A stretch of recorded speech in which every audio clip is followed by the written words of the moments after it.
સુરતમાં આમ આદમી પાર્ટી દ્વારા રેલીનું આયોજન કરાયું હતું। સુરતના માનગઢ ચોક ખાતેથી રેલીએ પ્રસ્થાન કરી વરાછાના વિવિધ વિસ્તારમાં ફરી હતી। રેલીમાં અરવિંદ કેજરીવાલ પણ જોડાયા હતા। આપની 27 બેઠક પર જીત થતા શક્તિ પ્રદર્શન કર્યું હતું। સુરતમાં સ્થાનિક સ્વરાજની ચૂંટણીમાં સુરતમાં આ વખતે ખરાખરીનો જંગ જામ્યો હતો, જેમાં સુરતમાં આમ આદમી પાર્ટીની 27 બેઠકો પર જીત થઈ હતી। જે વિસ્તારમાં આપની 27 બેઠકો આવી તે વિસ્તારમાં ગત ટર્મમાં કોંગ્રેસની જીત થઈ હતી। જોકે આ વખતે સ્થાનિક સ્વરાજની ચૂંટણીમાં કોંગ્રેસની ભૂંડી હાર થઈ હતી। કોંગ્રેસને સુરતમાં એક પણ સીટ મળી ન હતી। આમ કોંગ્રેસનો સફાયો કરી આપે 27 બેઠક પર ઝાડુ લગાવી દીધું હતું। જેથી આજરોજ દિલ્હીના મુખ્યમંત્રી અરવિંદ કેજરીવાલ સુરતની મુલાકાતે આવ્યા હતા અને વરાછાના માનગઢ ચોક ખાતેથી શક્તિ પ્રદર્શન કરી વિશાળ રેલી યોજી હતી। આ રેલીમાં કોઈ અનિચ્છનીય ઘટના ના બને તે માટે ચુસ્ત પોલીસ બંદોબસ્ત સાથે જ આર્મી જવાનોને તૈનાત કરાયા હતા। આમ આદમી પાર્ટીની રેલી વરાછાના વિવિધ વિસ્તારમાં ફરી હતી। અરવિંદ કેજરીવાલ દ્વારા જીતેલા કોર્પોરેટરનો ઉત્સાહ વધાર્યો હતો અને સૌને અભિનંદન પાઠવ્યા હતા। સાથે જ હારેલા ઉમેદવારોને પણ પ્રોત્સાહન પૂરું પાડ્યું હતું। અરવિંદ કેજરીવાલે વરાછા વિસ્તારના મતદારોનો આભાર માન્યો હતો અને આગામી 5 વર્ષમાં દિલ્હી જેવા કામ સુરતમાં થશે તેવી બાંયધરી આપી હતી।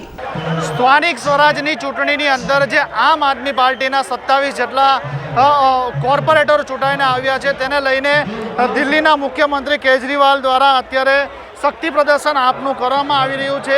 દિલ્હીના મુખ્યમંત્રી કેજરીવાલ આજે વહેલી સવારથી સુરતની યાત્રાએ આવી ચૂક્યા છે। જે અત્યારે શક્તિ પ્રદર્શનની જો વાત કરવામાં આવે તો માનગઢ ચોક વિસ્તારની અંદર જે વરાછામાં આવેલો છે તે માનગઢ ચોક વિસ્તારમાંથી ભવ્ય રોડ શો કરવામાં આવી રહ્યો છે। તમે જે રીતના દ્રશ્યો જોઈ શકો છો, મોટી સંખ્યાની અંદર આમ આદમી પાર્ટીના કાર્યકર્તાઓ અત્યારે અહીંયા માનગઢ ચોક વિસ્તારની અંદર ઉમટી પડ્યા છે।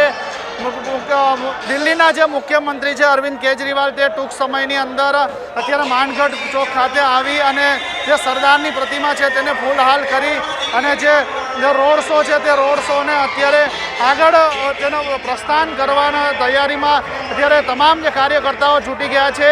તો તમે જોઈ શકો છો દ્રશ્યોની અંદર કે કોઈ અનિચ્છનીય ઘટના ના બને તે માટે બીએસએફના જવાનો તેમજ પોલીસ પણ એટલી જ પ્રમાણની અંદર તૈનાત કરવામાં આવી છે।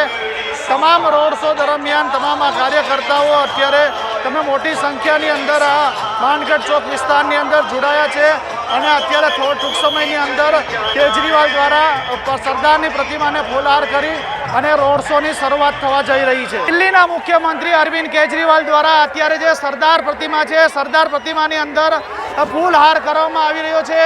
ફૂલહાર કર્યા બાદ અત્યારે જે છે કે તમે જોઈ શકો છો દ્રશ્યની અંદર અરવિંદ કેજરીવાલ દ્વારા અત્યારે સરદાર પ્રતિમાને ફૂલહાર કરી અને અત્યારે સુરતની અંદર જે રોડ શો થવા જઈ રહ્યો છે, રોડ શો અત્યારે શરૂ થવાનો છે। જે વાનગઢ વિસ્તારની અંદરથી રોડ શો અત્યારે શરૂ થવામાં આવ્યો છે। મોટી સંખ્યાની અંદર કાર્યકર્તાઓ અત્યારે જે રેલી છે તે રેલીની અંદર જોડાવા જઈ રહ્યા છે અને તમામ જે અરવિંદ કેજરીવાલ છે તેમજ ગોપાલ ઇટાલિયા દ્વારા પણ સરદાર પ્રતિમાને ફૂલહાર કરી અને અત્યારે રોડ શોની અંદર જોડાવા જઈ રહ્યા છે। મોટી સંખ્યાની અંદર કાર્યકર્તાઓ પણ અત્યારે મોટી સંખ્યાની અંદર જોડાવા જઈ રહ્યા છે।